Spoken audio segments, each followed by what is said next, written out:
Ku karepe dhewe panungsmaning jajalanat. Kowe wani gendak sikara, kowe wani nyuwara elek karo Kanjeng Prabu Ndorowati. Kowe nyawang ora aku sapa? Lho. Iki piye ta iki?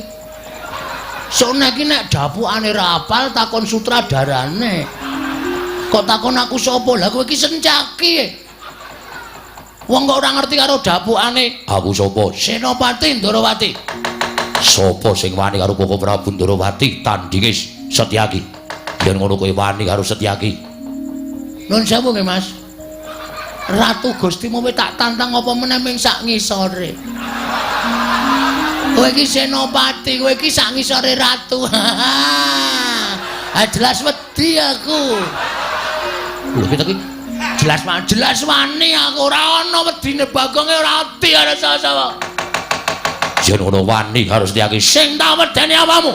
Metu njaba. Piye? Metu njaba. Gong tak tutuk sirahmu kowe. Iki peresmian masjid ora tremongan cangkeme. Aku kan metu njaba. Gelem ora gelem ya. Sasake apa kok.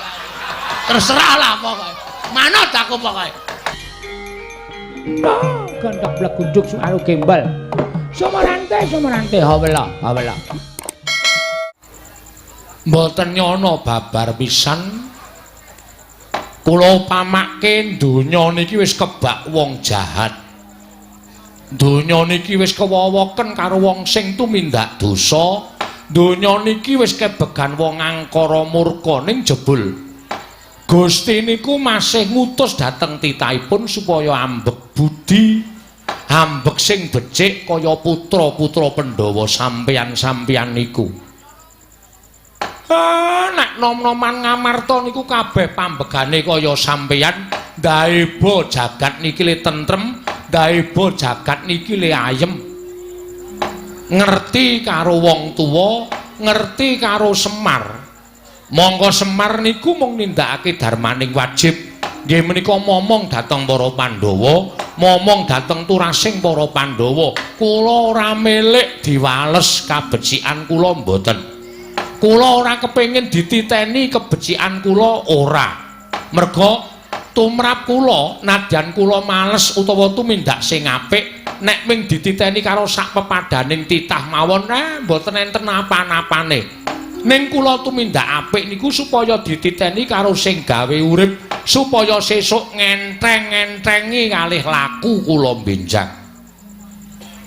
Ning nyatane jebule enten titah sing niteni karo kabecikane Semar. Kula kelara-lara. Rasane ajeng nangis. Ning nek kula niki nangis apa ya wangun wong kula niku wis tuwek. Lah kok dadi sampeyan sing kula omong ora mesti saben dina pisan kula ulatake urip sampeyan kok niteni karo labuhane Semar. Sing bendina kula ulatke, sing bendina kula omong wedhus-wedhus niki blas ora ana sing ngabekti karo wong tuane. Kula matur nuwun nggih, Den. Ora ana tandha matur nuwun ing para putra Pandhawa marang kakekne Semar kejaba mung males kabecianing kakekne Semar. Mula kek daturi paring dawuh. Kakek kuwi janjane arep duwe gawe apa? Kula niki nembe rasanan kemawon sampeyan pun prisa. Nyata nek sampeyan iku nom-noman sing lantip panggraitane, mboten kok mengasah landheping lair tok, ning landheping batin nggih mangasah. Wekasan pono dhateng samukawis sing badhe lumampah. Nggih kaya ngeten iki lho, nom-noman sing kula karepe kaya ngeten iki. Ora mung nguja karo hardaning lair, wekasan batine ketul, mula ora awas dhateng swasana menapa kemawon menika mboten awas. Ning dikulinake nglincipi dhateng lair lan uga damelan deping batin menika tumrap kula wigati. Yo. Kula niku janjane ming lagi rasanan kepengin bangun kayangan. Kepengin bangun kayangan kersaning kakene Semar piye? Kersane Siwanayantaka piye? Yo, kersane Siwanayantaka piye? Mangke riyen. Kayangan niku papan nggon sing apik, papan nggon sing kepenak. Teng kayangan mriku mboten wonten rasa memungsuhan, ora ana wong regejegan, ora ana wong padha plirik-plirikan, padha sikut-sikutan. Teng kayangan mriku niku wontene mung kepenak, ayem, tentrem, rukun samukawisipun nikmat lan mupangat ingkang dipun raosaken. Mula kula kepengin bangun kayangan wonten negari Ngamarta menika, gesangipun para kawula menika ya ayem, tentrem, rukun, boten wonten raos suk-sukan antawisipun setunggalan setunggalipun. Kabeh padha tunggal cipta rasa karsa lan karyane, tetunggalan hangangkat karyaning praja. Dadi kawula sing apik, dadi kawula sing becik, anut denang dhateng pernataning hukum negara Ngamarta. Nek kaya ngoten niku iso kelakon, Ngamarta niku dadi negara sing ayem, ora ana rasa memungsuhan. Nadyan beda-beda panembah, beda-beda werna kulit, beda-beda tata basa, ning tetep ruket manunggal satunggal dados setunggal nyawiji inggih menika dados kawula negari Ngamarta. Ngono kae. Nggih. Mula kula ajeng bangun papan pasinaon, papan panembah. Papan-papan sing apik, papan-papan sing becik. Nek iso kula ajeng ngilangke papan-papan sing kebak maksiat. Niku ajeng kula singkirke supaya titah utawa menungsa sak negara Ngamarta menika samya manembah dhateng panguwasaning Dat kang murweng Dat. Papan-papan ngibadah ajeng kula okehi enten negara Ngamarta. Supaya padha eling karo Gustine, supaya padha eling marang panembahe. Mula dina iki pancen ajeng kula niat ki kula kepiyake ajeng bangun kayangan. Yen pancen kersaning kakek kaya mengkono, aku manut. Aku mbok dawuhi apa-apa aku nderek. Yen pancen kersaning Siwaraya Taka kaya ngono, aku bakal bantu lahir batin. Aku uga bakal bantu lahir batin. Siwaraya Taka ndak aturi paring dawuh, mbutuhke probiya pira. Mengko saka jangkar bumi kang bakal nyukupi. Mengko saka pringgondane kang bakal nyukupi probiyane. Mengko saka ngrandu gumpule kang bakal nyukupi prabiyane. Kakek Semar ora usah kuwatir. Matur nuwun, matur nuwun. Gila. Wong ki nek lelabuhane akeh wong bantu, akeh wong seneng. Lho, Tru, conto bapak kuwi. Wong ki nek lelabuhane kaya bapak kuwi, oh, akeh wong tresna, akeh wong seneng. Gila gong contonen gah. Kowe kok mesti mbedani dhewe ngono lho. Ngene lho. Ha piye? Bapak iki anak-anak. Kuwi supaya anake duwe cita-cita. Oh iya. Nah, aku mau nek cita-citaku padha karo bapak. Mau aku kudu duwe cita-cita dhewe. Bapak bangun kayangan aku sok suatu saat nek wis tuwa, nek wis kaya bapak mati, hus. Gareng mati kowe mati aku mbangun dhewe. Ning ora arep tiru-tiru bapak, wong ki duwe cita-cita dhewe-dhewe kok. Aja tok rungokke Bagong, wis ben. Pancen bocah iki nek karo aku ora cocok. Aku ki upama ora gebacut mau dadi anake Semar to. Lah ngopo? Wis rekoso. Jare nek do ngandhake Semar ki sanggiwange semaya, dewa ngejawantah. Mbok anake iki dikai sugih kabeh. Ken biyen kok mengkere. Males aku. Bapak bangun kayangan dibantu karo putra-putra Pandhawa. Ah genang gleleng bapak. Bangun kayangan maune ra ndek apa-apa, saiki putra-putra Pandhawa do mbantu ya. Jelas wah, bakale kelakon penjangkane. Neng kula mboten butuhake bab probeya lahir, mboten. Bondo donya mboten. Merga niki ajeng kula lakoni dhewe. Nek sampeyan ajeng bantu kali kula, mang bantu kekuatan kemawon.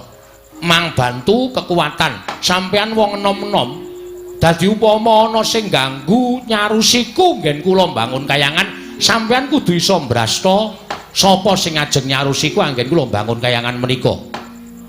Ya wis ngono aku manut karo kakene Semar. Yo aku manut karo Siwanaya Taka. Aku ya manut karo Siwa Semar.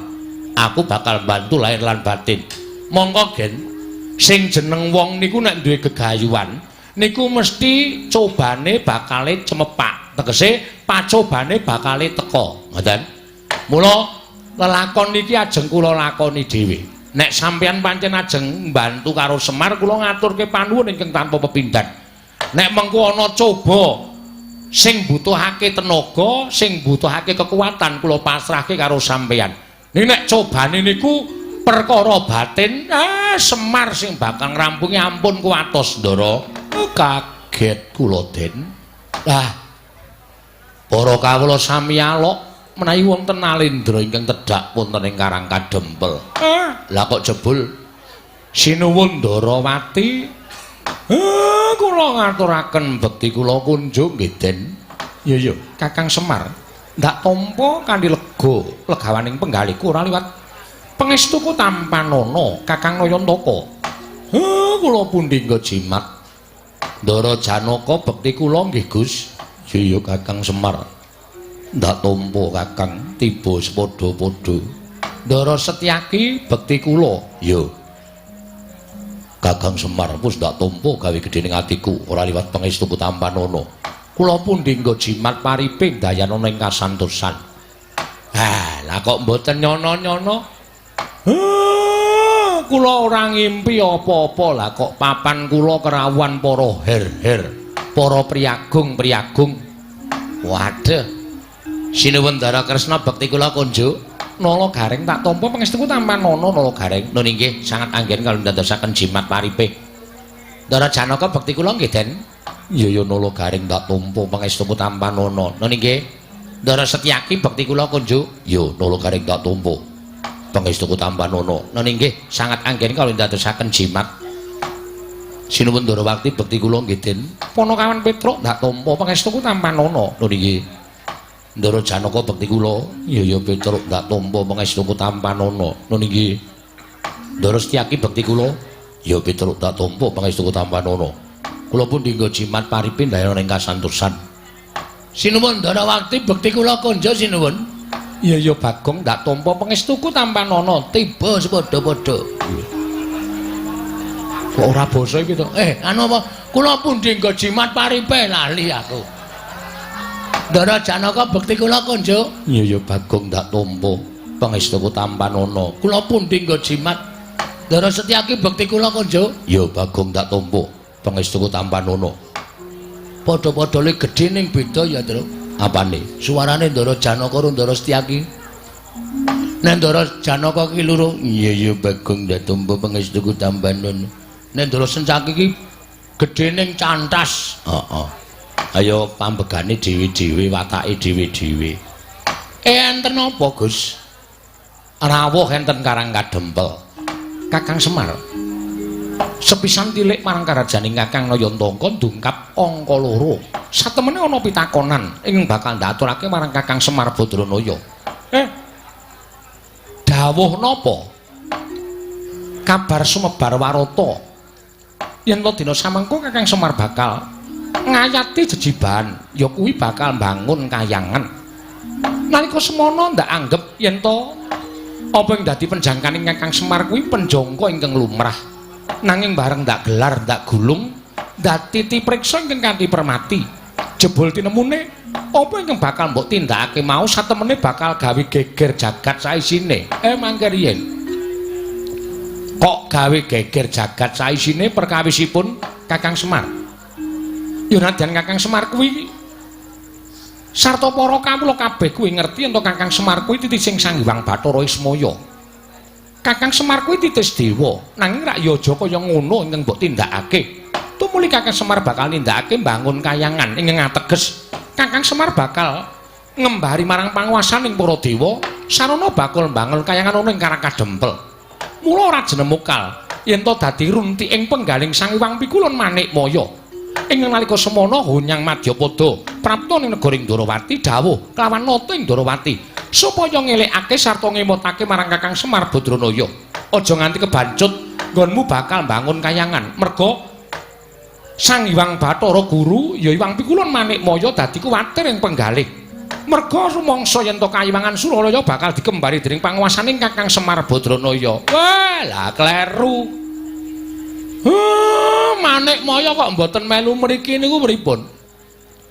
Guru kok mboten melu mriki? Muridé rung teka kok. Kowe menengo tak tutuk gundulmu modar. Guru ki maksude Bathara Guru. Wah, tak kira nek guru SD. Guru kok mboten tekan mriki pripun? Lah nek pancen guru niku rumangsane kaya arep dikembari karo panguwasane mergo Semar arep bangun kayangan. Kudune nanjehke dhewe teng mriki. Ora kok utusan Sinuwun Ndarawati, mengke ndak seling surup. Mengke ndak kleru.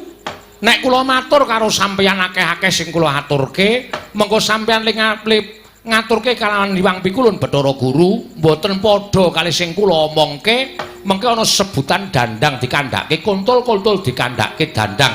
Witing perkara janjane kabeh ing dumadi wonten jagat niku merga perkara seling surup kaya ngeten niki. Mula nek kepengin Bathara Guru niku ngerti sejatine apa to karepe Semar, niku mangaturi tindak mriki Guru ken tekan mriki. Kula kandhanane, kula jerenge goboke Manikmaya. Supaya ngerti karepe Semar, ora kok utusan karo Nata Ndarawati. Niku jegese Guru niku mboten wani adu arep karo Semar, merga kula sing duwe penjangka bangun kayangan. Ngoten. Terus tutusan kali Sinuwun Ndarawati. Terus karepe pripun? Karepe Guru pripun? Aku napa pengendikane Hyang Pikulun Bathara Guru? Dina samengko Kyai Semar utawa Kakang Semar Badranaya kinen murungake nggone bangun kayangan. Nek kula ken murungke kula ora iso. Kula ora gelem murungke bangun kayangan. Merga Guru ora ngerti apa to wigatine nggen kula bangun kayangan. Coba aku tak ngerti wigatine apa. Wigatine ora kok perkara kula niku pengen bangun kayangan papan sing magrong-magrong kaya kayangan Suralaya sing dumadi saka Jamrud Hergeni Mas Mutiara niku mboten. Kayangan niku papan sing becik, kayangan niku papan sing apik. Wonten kayangan mriku mboten wonten rasa memungsuhan, ora ana rasa regejegan. Anane mung ayem tentrem, macinamatan daya dinayan. Uripe yen abot padha dipikul, yen enteng padha dicangking. Niku wong urip enten kayangan mriku. Mula kula kepengin bangun kayangan. Ngamarta niku embane kaya kayangan. Uripe para kawula embane kaya urip enten kayangan. Mboten kok kula kepengin bangun kayangan wujud papan sing magrong-magrong. Sampeyan niku pripun to, Den? Titis Wisnu kok mboten tanggap sasmita niku pripun? Kudune sampeyan iso matur karo Hyang Pikulun Bathara Guru kalih Manikmaya napa sing dadi karep kula. Ora kok sampeyan ming mambangun miturut dawuhing Guru, dumeh Bathara Guru niku sesembaning para titah sampeyan kon ngalor kon ngidul dibalangke ngetan ya ngetan, dibalangke ngulon ya ngulon. Kula nuwun sewu, sampeyan niku ratu apa watu?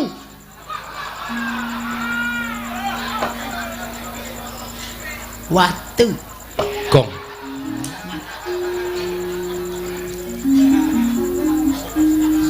Coba kula tak takon. Sampeyan niku ratu napa watu? Nek sampeyan niku ratu, mestine nek dikongkon ngalor, dijlentreke riyen karepe pripun? Terus kudune kepripun? Niku sampeyan miterang karo Bathara Guru. Ora mung manut grubyuk ngalor ngidul-ngidul.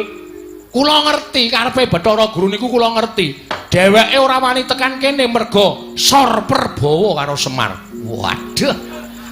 Glelenge Sor Prabawa, Sor Kretek. Gong kuwi nek nyaut kok mesti elek to. Merga wedi kali kula, tumuli utusan karo sampeyan. Pamrih napa? Sampeyan niku bendara kula, sampeyan niku pepunden kula. Terus nek sampeyan paring pangandikan kali kula, kula wedi karo sampeyan, tumuli kula murungke karep kula. Mboten no. Mboten. Ampun malih kok sampeyan Bathara Guru sing dadi sembaning para titah tekan mriki menging karepe Semar. Mongko gegayuhan kula niku apik, gegayuhan kula niku becik. Kula nek gegayuhan apik sarta becik, aja kok sak pepadaning titah sing elek-elek karo Semar. Lah mbok dewa kayangan kon medhun kabeh teng mriki. Mboten ajeng kula paelu sinuwun.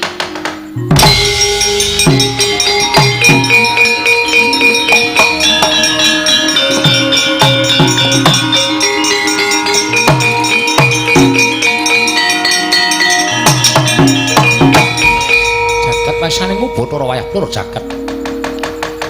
Dadi ngono to karepaning nggih Semar Badranaya. Yen ngono wis ora ana tandha tresnamu karo Nata Ndarawati.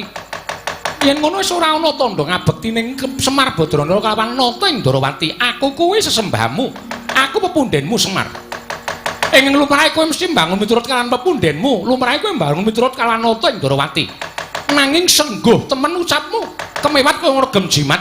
Kaya rumangsa wis bisa ngakahi jagat. Yen ngono tak temtokake yen to Semar Badrana wis ora manut karo Ratu Ndarawati. Yen ngono yen Kakang Semar ora gelem murungake nggone bangun kayangan, apa aku yang bakal murungake Kakang Semar nggone bakal bangun kayangan.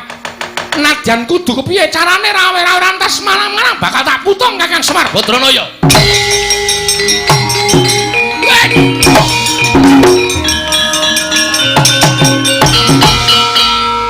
Ngopo Gong? Arep jengklik kesangkut. Kok ndadak kesangkut. Kurang trampil ha prei 5 dina. Ayo. Keprigel aku suda iki. Waduh. Arep ngopo kowe maju? Arep mangsuli Sinuwun Ndarawati. Bagong iki perkaraku. Iki ya perkaraku kowe bapak kowe. Kowe wong tuaku Pak. Rumangsane nyepelekke karo Semar. Semar ki bangun kayangan ora mung pisan iki. Semar ki bangun kayangan wis bola-bali. Biyen jaman Semar isih ngrekoso. Ta Pak. Panen dele. Bali panen dele tukokke cagak siji, nggo panggo bangun masjid kono, masjid kene, masjid kene. Sapa sing ora kepul tangan Budiro Semar? Ha ta Mir? Mbok Pak ngono, Mir wae. Ya. Aku mung arep bangun kayangane kok ana pepalange. Rumangsaku kok dumeh dikongkon Bathara Guru kok arepe terus menangan dhewe. Bagong kowe arep ngopo? Lho, arep nesu. Nesu karo sapa? Lho, karo kowe. Kowe gelem ora tak nesoni? Aku ora ana perkara karo kowe ning karo bapakmu. Sinuwun. Amun kaya ngoten Sinuwun. Sampeyan kok terus ajeng menggak karepane bapak lembangun kayangan. Bapak niki duwe niat apik lho. Wong duwe niat apik kok dibebeda, wong duwe niat apik kok diganggu. Arepe pripun kula nyuwun prisa nyuwun pangapunten. Apa ya? Ora kaya omong ora jelas kok. Kok kula nyuwun prisa karo sampean. Karepmu piye? Sir sampean pripun? Bapakmu kudu leren nggone bangun kayangan. Ora iso, wiwite urung kok leren. Ya Mar ya. Tenang Mar, tak bantu Mar. Wong aku iki karo bapak sayang, bahwa aku tresna karo bapak. Nganti aku dadi letkol kaya ngene iki nek ora saka bapak ora bakal iso kelakon. Letkol apa? Letkol Sukino. Ayo. Aduh engko nek ngetokke Bandi jenenge Sukini ya, Truk, ora apa-apa. Rumangsane padake ora. Sapa sing ngagro-agro bapak? Aku sing ora trima. Aku sing ora trima pokoke. Nek Sinuwun Ndarawati ajeng kepareng bebeda karepe bapak nek kudune lho. Kudune sampeyan niku kudune niku bijaksana. Kudune sampeyan niku ngenggoni rasa rumangsa. Sampeyan karo bapak niku momong para Pandhawa. Nek Semar duwe gegayuhan, kudune nata Ndarawati niku nyengkuyung, ora kok malah bebeda. Tor niki lak dienggo kabecikane negara Ngamarta. Ora dienggo kabecikane bapak dhewe. Niki ora gegayuhane pribadine bapak. Ning bapak goleke anu dibantu reng golek anu. Kuwi kata-kata yo ora apal. Kabagyaning wong liya, kabagyaning wong liya. Sing bapak dhewe wani ajar-ajar ya, Pak. Demi masyarakat Karang Kadempel lan negara Ngamarta. Lah kok sampeyan sing rumangsa dadi pujangganing para Pandhawa kok malah menggak karepe bapak ming perkara sampeyan manut karo Bathara Guru. Aku ngerti silsilahe. Kresna iki sapa? Kresna iki sing Sang Hyang Bathara Wisnu. Wisnu iki sapa? Wisnu anake Bathara Guru. Mula anak kudu manut karo bapak. Ning aku salah. Ora sak teruse wong tuwa ki bener. Ngono? Hei. Ja omong kok meneng wae ta iki? Nek bapakne ngakon bab sing ora apik, anak ki ngelekke, ngono lho. Dielekke, Pak, ngene iki ora apik. Ngene iki apike ngene, ngono. Ora kok ming sendika, Pak. Anak bangun miturut dawuh bapakne, lek aku ngeleh colongke telo, mangkat. Aku salah. Kok ngono kok Semar arep bangun kayangan kok dumeh dikon karo bapakne Bathara Guru kok. Wisnu, Semar dipenggak aja bangun kayangan, mergo ngembari marang kayangan Suralaya. Bapak ki ora arep gawe papan sing magrong ki ora. Ning bangun moral, jiwa, pri kemanusiaaning para masyarakat Ngamarta. Pri kemanusiaan iki apa, Gong? Hah? Pri kemanusiaan iki apa? Ya meng manungsa ketemu peri. Oh iso omong ra iso ngandhake kok. Moral PMP. Waduh.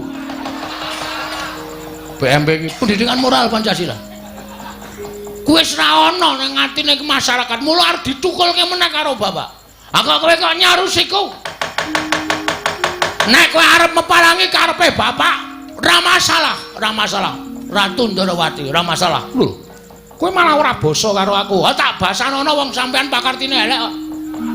Aku wegah basane wong elek. Lho yen ngono kowe wani karo Kresna. Lho. Aja kok sampean. Dewa mudhun wae aku ora wedi. Gong, nek omongan cangkeme sing apik. Kok nek ana dewa medhun tenan. Mbok sing apik lambene truk. Aku wani tenan ora? Ora. Aku dadak nyebut ora. Ya wis udu dewa. Lho. Omong kok mulak-malik. Yen pokoke masa memarang karo aku, tetep aku ora trima. Tantrimane Bagong sapa wae sing arep meparangi karepe bapak kena watane iso nglangkai kuwandane gareng. Weh. Aku ngapa? Rasanange ora. Aku arep mati Truk. Ora wong Bagong iki ngapusi kok ora. Langkahno kuwandane Bagong legane atiku.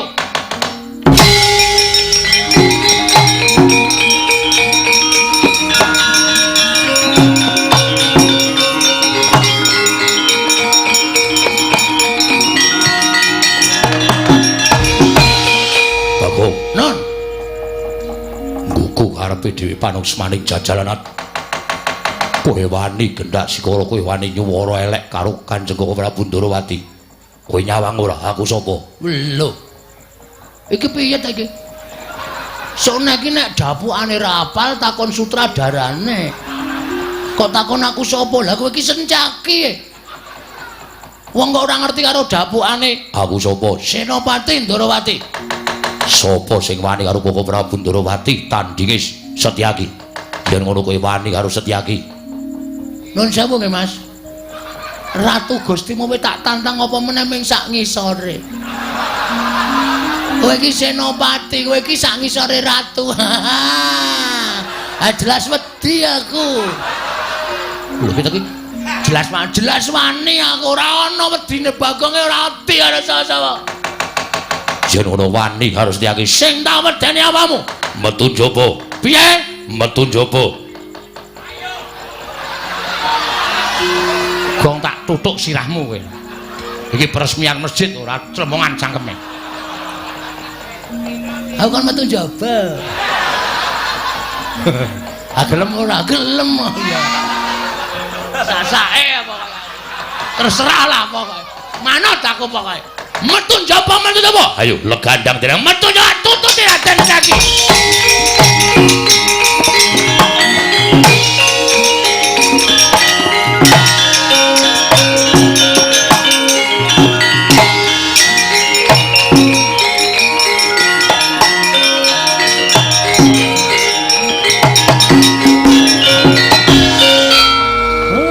Bagong ora pisan ora pindho gawe perkara. Aku gah nek kon ngewangi perang musuh Ndara Setyaki. Aku gah Gong nek kon ngewangi perang musuh Ndara Setyaki kae wong ampuh. Ora usah do melu-melu. Tak lakonane dhewe. Kowe kalah. Sing ngomong sapa Pak Giri Lusi jalma tan kena kinira. Cacing kae kala mangsa iso tekan pucuk gunung mula aja sok ngembe karo wong, aja sok ngilani karo wong. Aja tok sawang blegere ming wujud Bagong kaya ngene. Sawangan, Pak. Aku ning alun-alun. Alun-alun ngendi arang kadempel kok alun-alun? Lapangan bal-balan. Aku gelut karo Setyaki kalah trima Suduk salira. Nek pancen wani kowe nututana Sencaki. Sik. Lho. Kok kok sik piye? Awak dhewe jane ndek jagon. Lho. Sapa jagone? Ki do ngopo ya ning mburi iki? Ngandel ora. Iki mbakoku. Malah nggo uduk-udukan. Dudu aku Bagong Yayi Antasena. Ah, ora iso. Kowe nglinting kok sak jempol-jempol. Boros. Ana apa? Mriko, tindak mriko. Wah, wis. Malah wis ganti training barang arep gelut e. Lho, arep gelut karo sapa? Riki tengok riki tak kandhani. Satria jare mau sore Kakang Semar tak bantu lahir batin. Yen ana apa-apane kekuatan aku bantu kekuatan. Omong apa kowe? Bareng kene geger kok malah do udut-udutan. Mbako larang e. Mbakule njaluk kowe. Weh ngawur. Le tuku, le nyolong. Wah. Nyolong kok pamerke. Ndelok karo kaca? Iya. Wah, iso metu kebule irunge. Sajake enak tenan udute.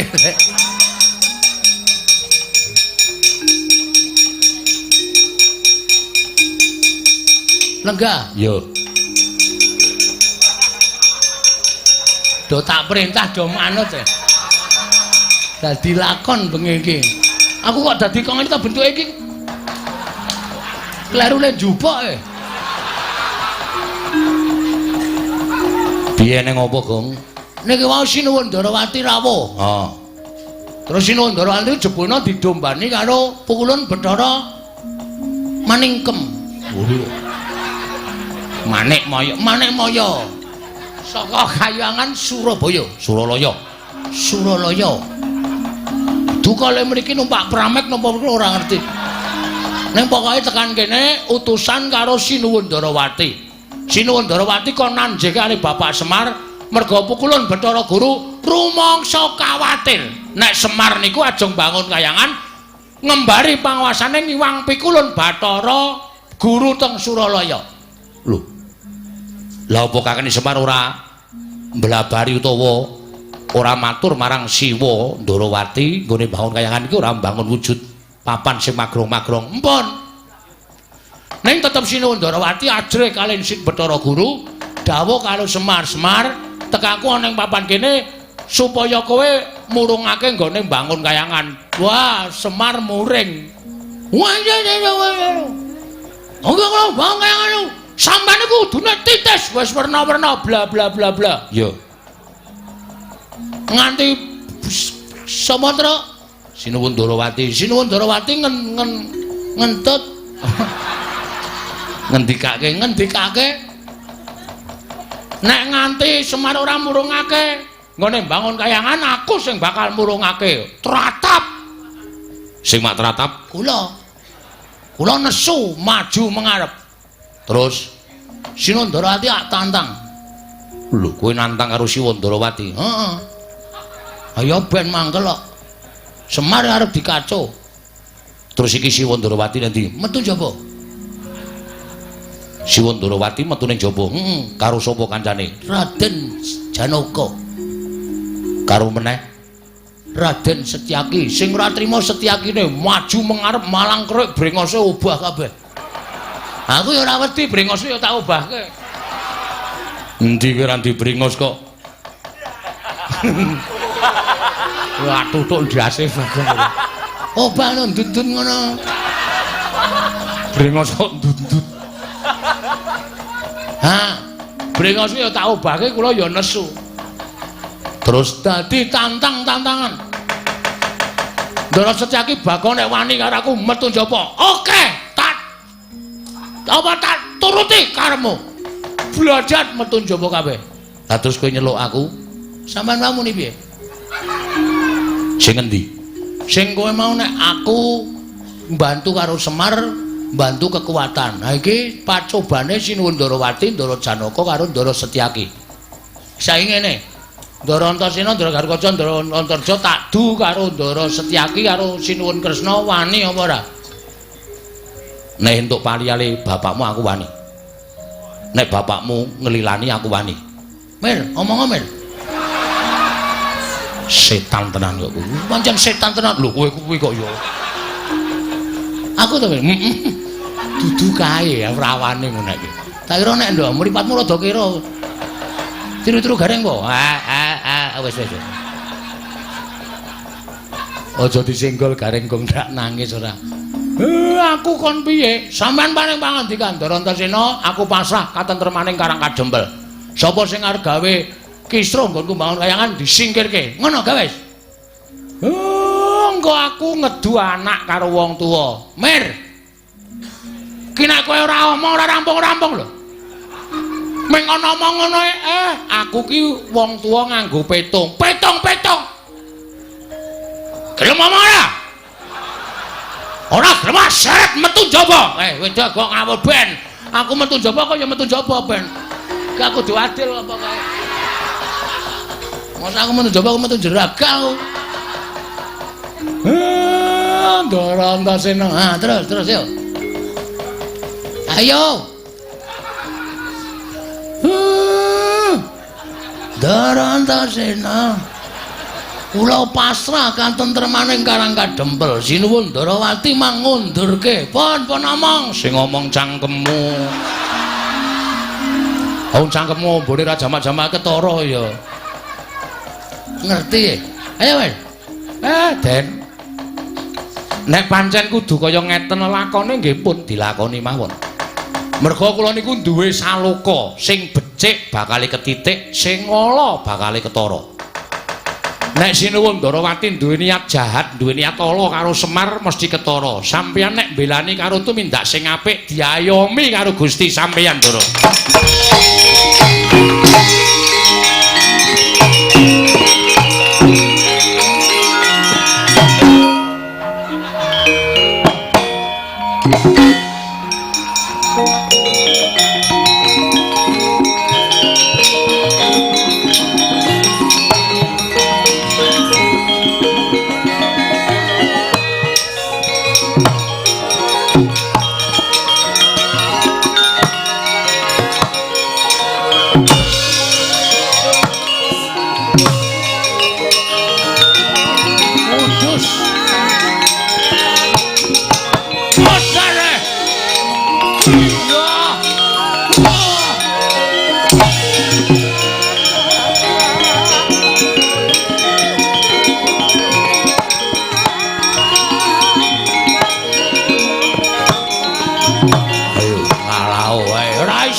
Ngapa kowe kaget?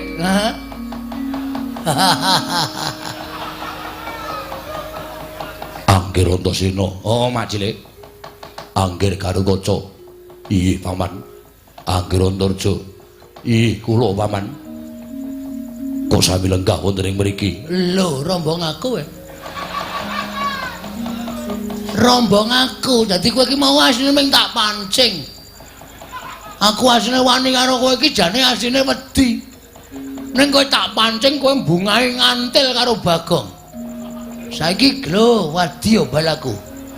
Samapta ing gati sawiga ing diri. Narwane karo Bagong coba saja. Potol sirahmu. Mungsuh Ndara Garukaca sembur melonyo awakmu. Nggih, Den. Ora. Waduh. Mbok ngono. Iya. Anggir Antasena. Ana apa, Lek? Kala gak wonten mriku. Gong minggir sik. Nggih. Sampurnake mau. Wong glelenge kepati-pati ora.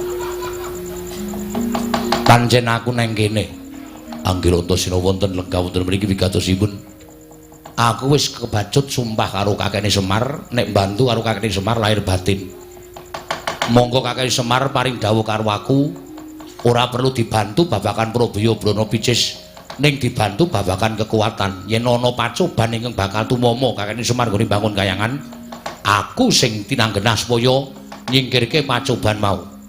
Monggo Bagong matur karo aku nek Siwa Ndarawati dibantu Mak Cilik Setyaki bakal jugarake Kakang Semar nggone bakal bangun kayangan. Bener apa ora? Ya ngaku. Ngaku barang sing nakoni Antasena kok plendas-plendus kowe. Mau sing nakoni aku glelenge raja malah Bagong pecah siramu dadekke loro. Wonge papat kok mung dadekke loro. Nek Dora Oman piye? Ih, pancen jatosipun ngaten nggih. Lek gandeng aku wis saguh karo kakekne Semar, mongko aku ki jiwaning satriya. Nek nglencati apa sing dadi sumpahku, aku bakal nampa hukum saka sing gawe jagat. Mula nek Lek Setyaki, Paman Setyaki arep gawe rusak Karang Kadempel, luwih-luwih jugarake kakekne Semar nggone bangun kayangan, mungsuhe dudu sapa-sapa, ning aku Kakang Garukaca, Kakang Antarja. Digawe rame ya gelem, dirembuk sing apik-apik ya gelem. Odar.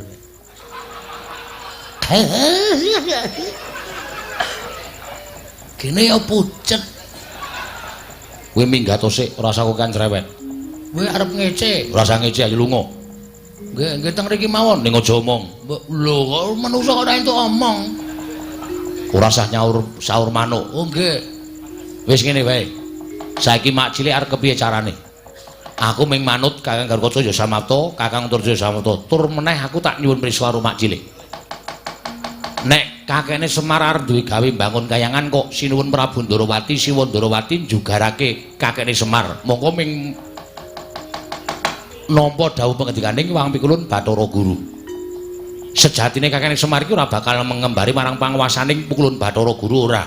Ning bangun kayangane kakekne Semar kuwi bangun para kawula sak negara Kamarta supaya uripe mbane kaya ning kayangan Suralaya tentrem, ayem, rukun, ora padha bentak sirah, ora padha kejegan.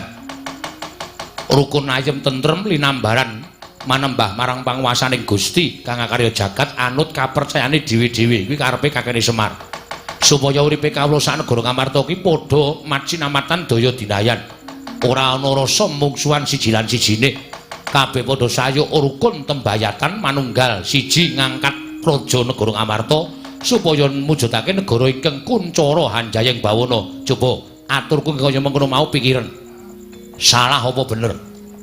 Nek Wang Pikulun Bathara Guru kok parem jugarake kakekne Semar nggone bangun kayangan miturut Mak Cilik Setyaki bener apa salah?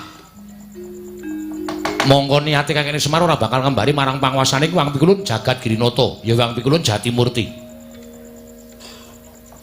Antasena wis saguh dadi betenge kakekne Semar. Nek pancen Mak Cilik Setyaki tetep bakal mbantu karo Siwa Ndarawati, Pukulun Bathara Guru. Ya wis nuwun sewu nek kepeksa sampeyan diwaneni karo anak-anak sampeyan dhewe. Diwaneni karo anakmu karo Ndugumbala, diwaneni karo Kakang Garukaca, diwaneni karo Kakang Antarja. Aku njaluk ngapura nek aku wani karo Mak Cilik Setyaki.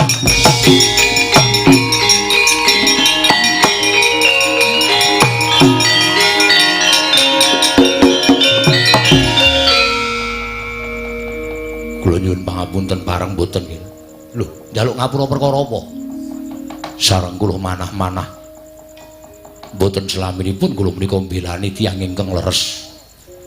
Lire Mak Cilik ngendika kaya ngono, kula malah manah menapa dipun lampahi dening Kanjeng Prabu Ndarawati menika namung manut dhateng perintahipun Hyang Pikulun Bathara Guru. Monggo nyatanipun sareng kula midhanget ngendikanipun Anggir Antasena. Menapa dipun lampahi dening Kyai Semar menika leres mboten nedya ngembari dhateng panguwasaning para dewa. Nah, Syukur nek sampeyan eling. Tegese ning kene ora bakal ana peperangan sing gedhe. Tegese ora bakal ana peperangan antaraning mak cilik karo anak-anakmu Antarja, Antasena, Gatotkaca. Piye iki ngejak damai? Ya Bagong aku salah. Ya ora apa-apa, sone rasa gleleng ya. Dumeh wong seneng gelut, dumeh wong seneng perang kok. Ora malah iki mergane patimu. Kala mangsa kula kandhani nggih. Jalma menika tan kena kinira, girilusi kaya Bagong ngene iki. Arep wong kaya ngene ning akeh sing bantu, akeh sing ngewangi. Iki mau urung nek sampeyan tak laporke upama aku ki dadi wong tumbak cucukan, aku matur Ndara Antasena. Dandang tak aturke kontul-kontul tak aturke dandang. Apa sing tak gawe-gawe tak aturke Ndara Antasena, Ndara Antasena sampean jotosan karo Ndara Antasena. Sapa sing kapitunan? Ya Bagong. Nggih. Mari sona iki ora sok aneh-aneh. Ya ora. Piye terus arep iki madeg dhewe apa bergabung? Aku manunggal karo kakekne Semar. Ah, iki mau ngene peraturane. Peraturan apa? Ana peraturan iki mlebu anggota bangun kayangan iki ora sak penake. Ana peraturane. Peraturane piye? Syarate iki mau Ndara Antasena, Ndara Gatotkaca ya maringi aku. Menehi apa? Lho, tiket. Tiket bergabung. Apa iya? Aja seru-seru. Piro? Mano cahe kelase? Paling sithik 350. Yo aku dadi siji. Yo tak bayar kenceng. Nah, tetep saiki wis dadi ditulis sebagai anggota Linmas Karangkadempel. Yo Bagong, boleh bergabung.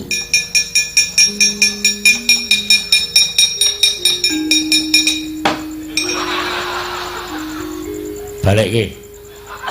Apa tau? Balik ke.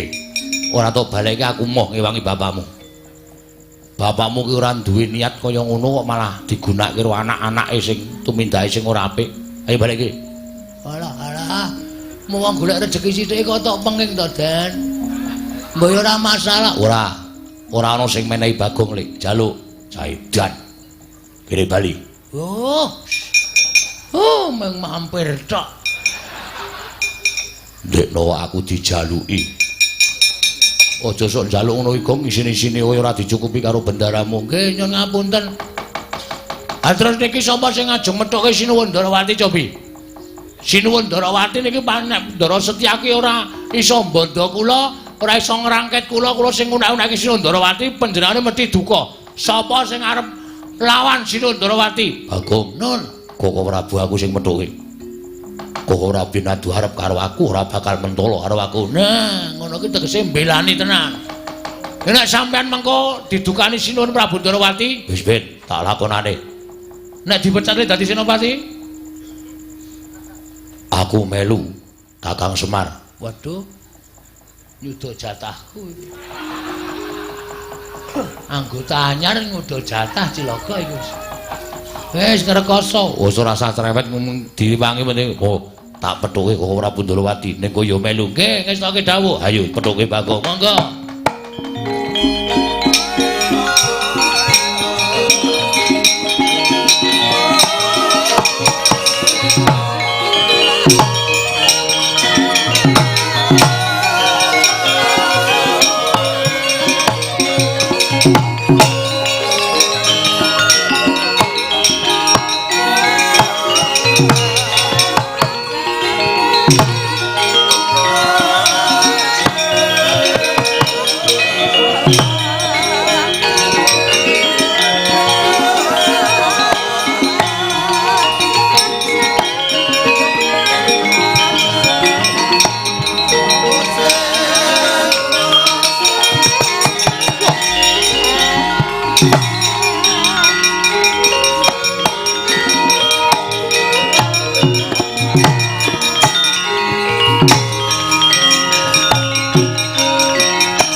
Setyaki kok neng kono? Inggih.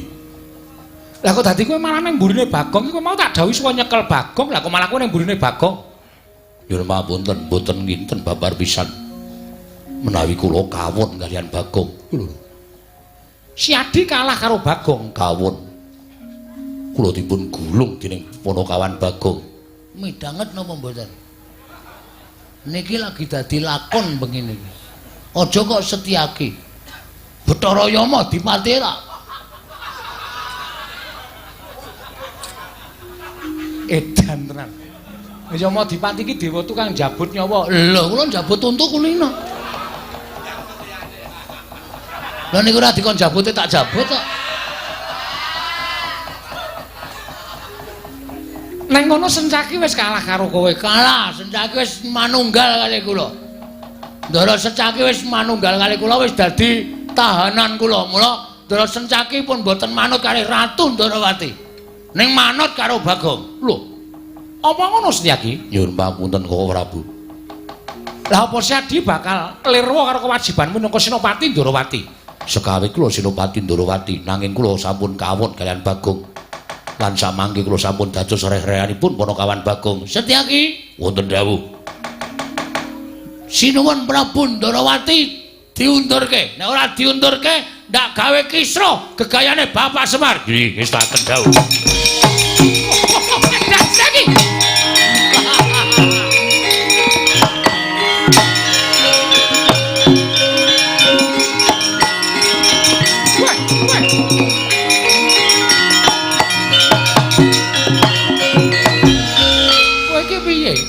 Aku ki ratu Gustimu kok tak junjung sampeyan dhewe. Kondur. Lho, bali piye?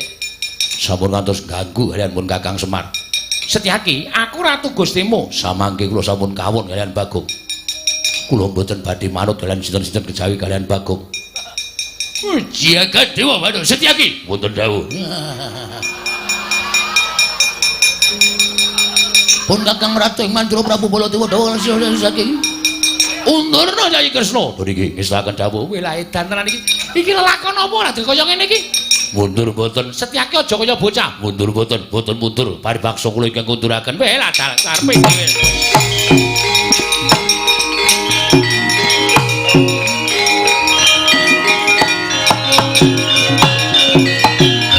Oh ya jagat Dewa Bathara. Ya kaya ngono kuwi Dimas. Ya kaya ngono kuwi sing tak karepake. Si Adi kudu bantu lawan pun Kakang Yayi.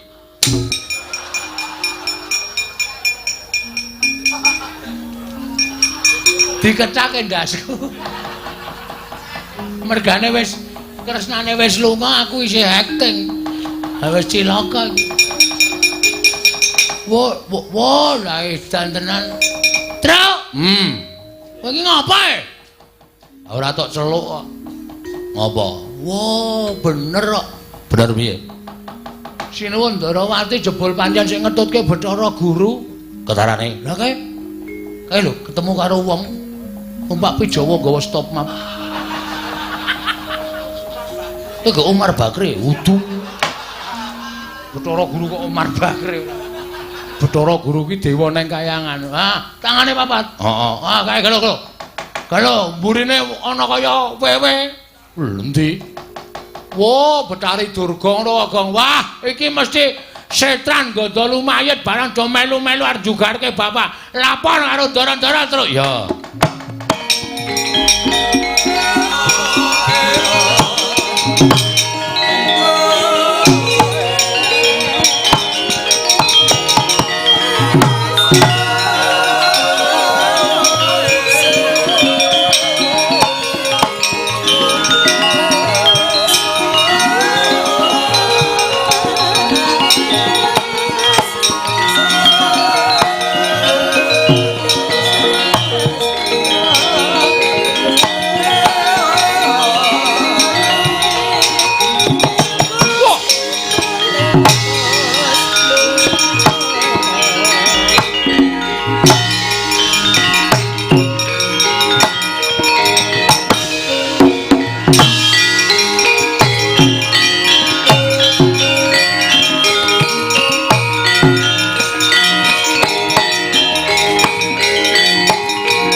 Kok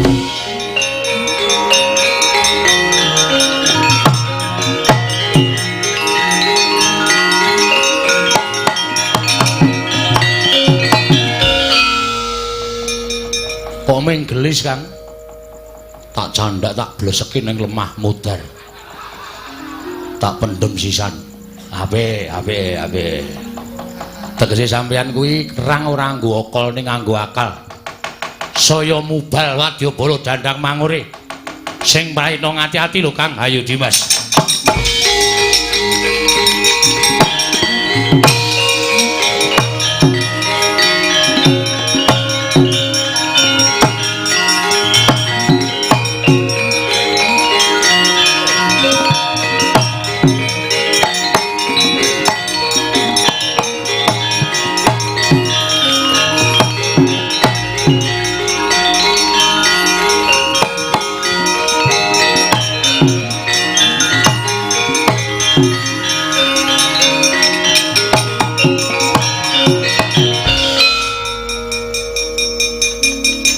Panikas Jangga. Nggih, Mbah. Piye mungsuh Semar menang apa kalah? Semar mboten ijin. Lho, Dipun bantu dening anak-anak Pandhawa. Kula pinanggih kalian Setyaki. Setyaki. Nggih. Jebul pinanggihipun nadyan kula menika sampun dados abdipun Bathari Durga. Dewaning panggoda pangrencana nanging nyatanipun kula kawon kalian titah sewantah nami Setyaki. Kaya mungsuh Sencaki. Bejo kowe ora modar. Sencaki ki wong gaweane gelut. Gek kowe iki lagi minyik-minyik. Prajurit durung tau perang ming lagi latihan tok kok wis perang. Ana mundur ana. Nggih, Mbah. Wah, edian. Tangane antepe ra jamak-jamak. Ming cilik ning kok antepe. Dilatih kok. Ana iki olahraga saben dina kowe ming madang wae. Semboyane wong dandang mangure kok anggere ketemu kok ming madang. Ramadang. Semabut.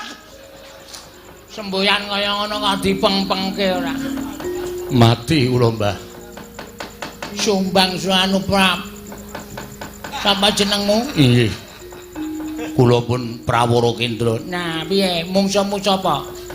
Kula mboten tepung ning satriya Mambah Dirgantara. Mabur. Nggih. Dadane ngene murup. Nggih. Gatotkaca kowe. Gatotkaca. Heeh. Nyamber iki wonengen. Kula dicandak rikane arep duncalke ning tangan kula nggondheli kampuhe Gatotkaca. Kula mbabit mengisor ning sidane duncalke. Sirahmu graya ana. Piye? Tesih. Alhamdulillah. Gatotkaca iki gaweane nugeli sirah.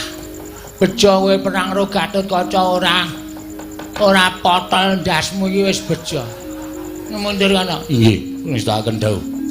Kula semanggaken, Mbah. Wis ora ana sing mangga kuliah.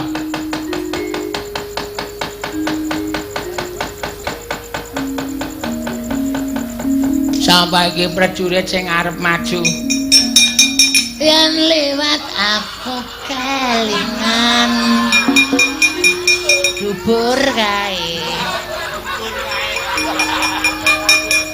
Biyen tak goleren, ayo, Sukini nggih, Mbak. Kowe arep perang apa piye? Ya ampun, Mbak, arep wayang kaya ngene iki dijaluki karo sing nanggap lho, Mbak. Kowe kuwi nggih. Pokoke Sukini kudu metu. Nek ra metu piye carane supaya iso metu?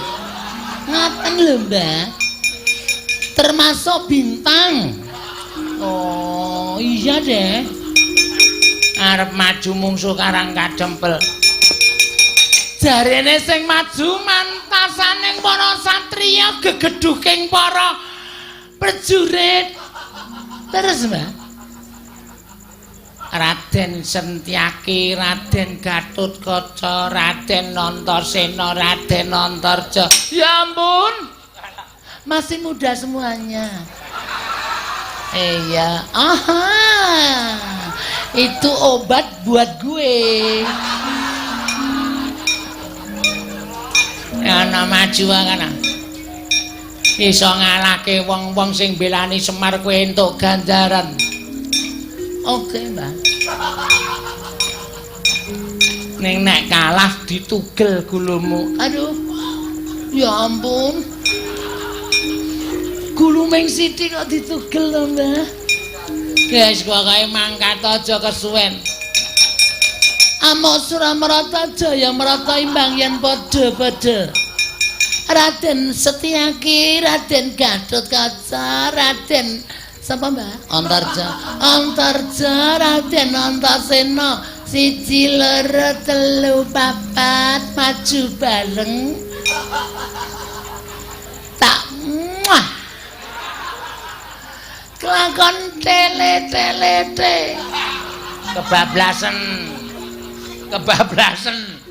Tele. Kelakon tele. Ate. Kebablasan. Minggir, Mbah. Kula serang kepengen perang lho, Mbah. Iya, wis maju kana. Ya ampun, Mbah iki kok dipotong. Masa kalingan sing ora ngrek. Pero siras budak kaya ngene iki. Sirah budak gak ida itu.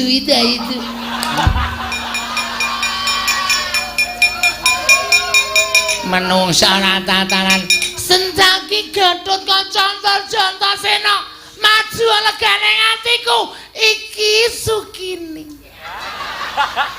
Nek bengi Sukini, nek awan Sukina.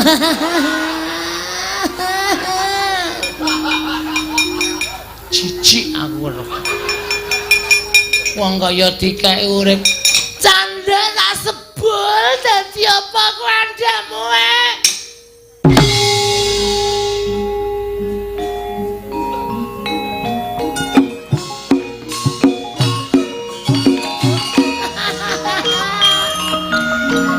Asik tenane gamelane suarane apik. Kempule ya suarane apik.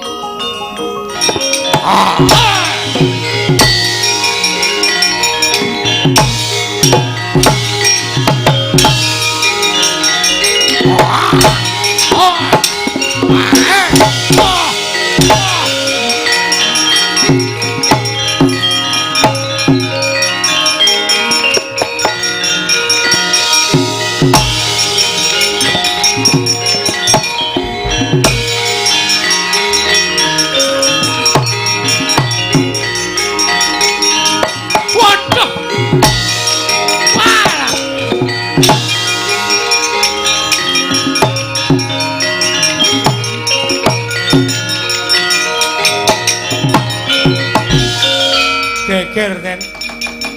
Lah kok dadi kanane kaya ngeten iki terus pripun lajeng kula tumindak? Eneng apa terus? Wah, sampean iku ora kanan karang kadempel mosak masik mboten kanten-kantenan.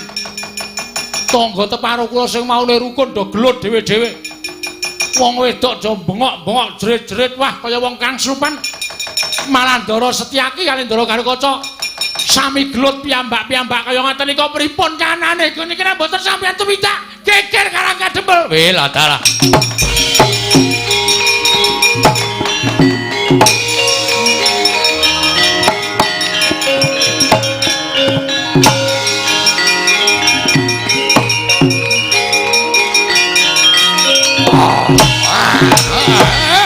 Ayo.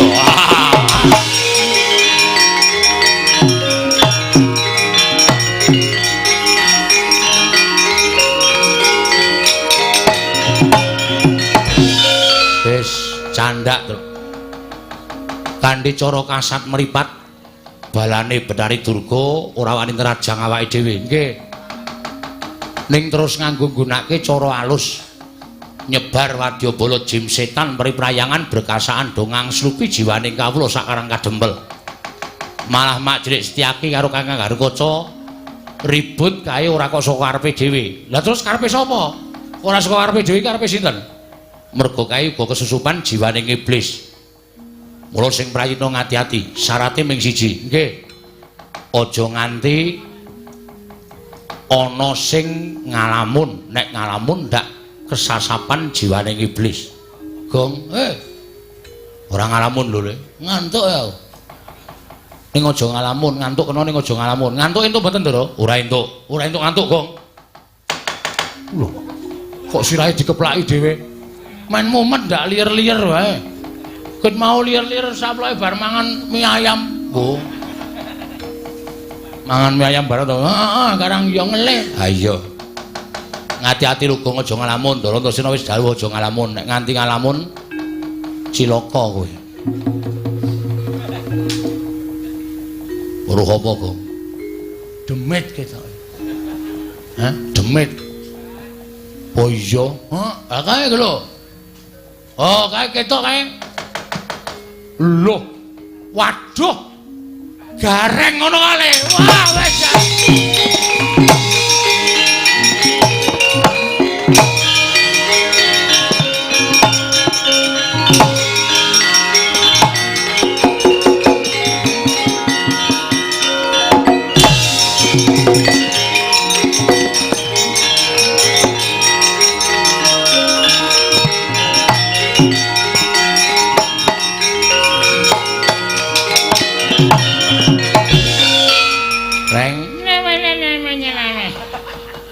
Tenan ora. Gareng Kang Slupan kok. Iki minene sini. Kumati Kang Slupan anu iki demit bayi iki. Kering somong. Iki gini. Ayo metu. Metu saka ragane kakangku.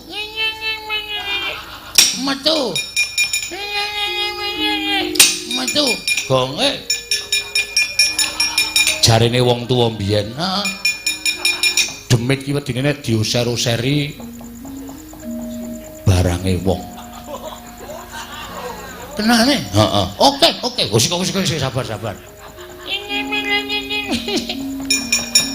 Ngono aku wae, Truk. Iya. Aku sing wis seminggu ra adus. Iya. Tak usah-usane ya. Iya. Ora. Hei. Oh, sorry. Oh, kebacut mambu kok.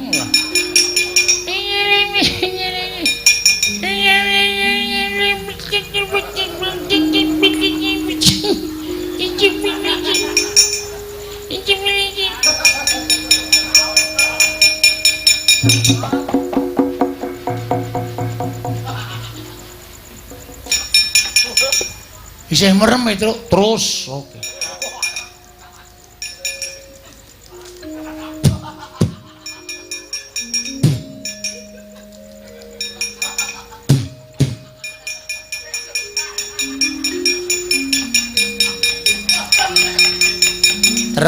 Terus.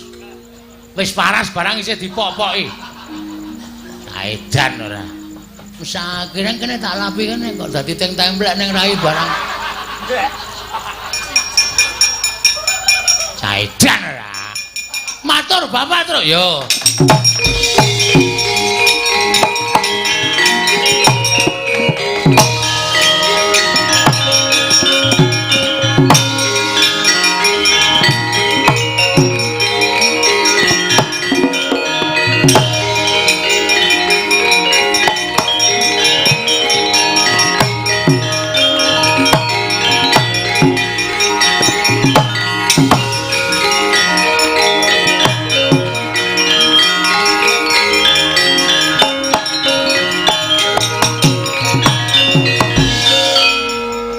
Nenten napa, Den?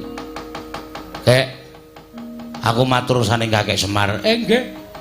Aku mau wis janji bakal bantu marang sampeyan.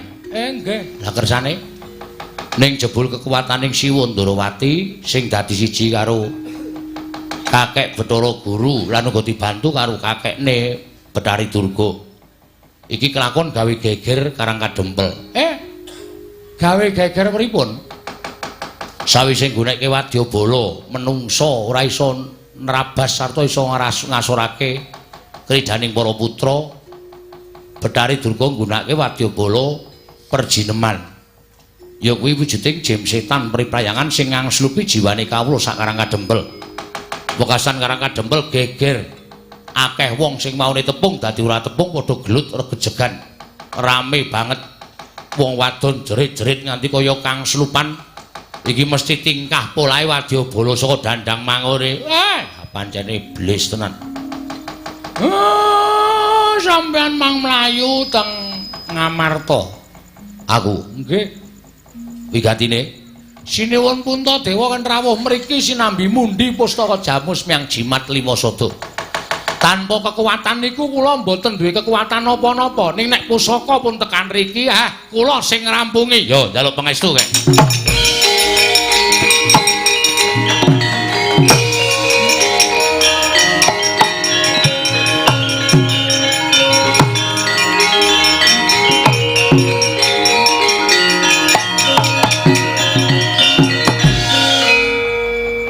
Petruk dalem Pak gareng karo Bagong tok jak njaga kiwa tengen karang kadempel aja nganti klebon jim setan mriprayangan. Oh nggih carane pendak pajupat pager sing mapan ana ing karang kadempel talelana janur. Oh nggih ngestakaken dawuh. Nek tok taleni janur ora bakal ana sing iso mlebu wis to manut karo bapakmu. Nggih, ngestoke dawuh, Pak. Ngenteni rawuh bendaramu Ndara Puntadewa mengko aku sing ngrampungi. Ngestoke dawuh. Sing ati-ati aja lali lho, Tole. Mboten. Nek perlu kowe ya nganggo. Oh nggih, ngestakaken dawuh.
Sinayeng manglung mintonaken dewi kramanira kang kumitir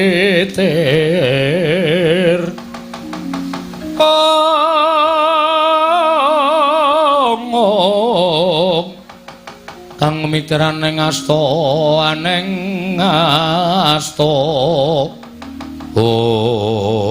Arjuna wonten maring adal yen ora tumandang kok katone nista temen nata Ndarawati ing atase aku wis ago nyendikani dawuh perintangi Wang Pikulun Manikmaya para wadyabala Dandang Mangure padha gawe kisruh kanan karang kadempel mekaten kok Prabu apa ora prayoga lamun pun Kakang lawan Siadin limbung ana ing jroning karang kadempel menapa mboten mangke kelingseman krana badhe kadenangan bilih kula lan paduka Kanjeng Koko Prabu tumuli nimbrung wonten telenging karang kadempel.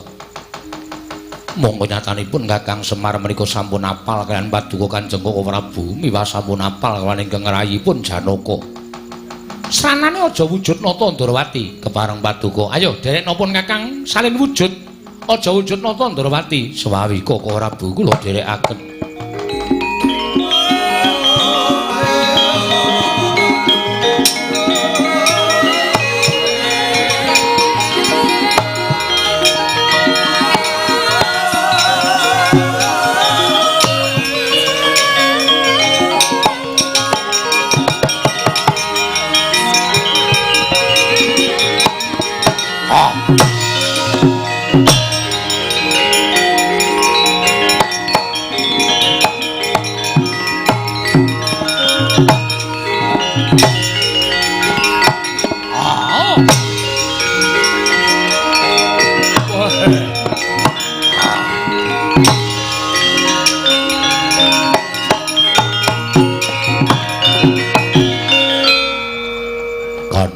wujud kaya ngene. Yen to awake dhewe nimbrung ana ing Karang Kadempel ing wus mosak masik. Merga kawulane wis digawe minger kiblate karo Iwang Pikulun Pandya Betari Durga ora bakal kadrangan Yayi. Koko Prabu. Ingkang rayi namung nderek kersa paduka Kanjeng Koko Prabu, ayo dibudhalake. Nimbrung gawe geger Karang Kadempel aja nganti monggo yen to kapirsanan dening Iwang Pikulun jagat Girinata kowe karepipun Kakang ora tanggung jawab, ora nyambut gawe, monggo kula dherekaken Kakang Prabu.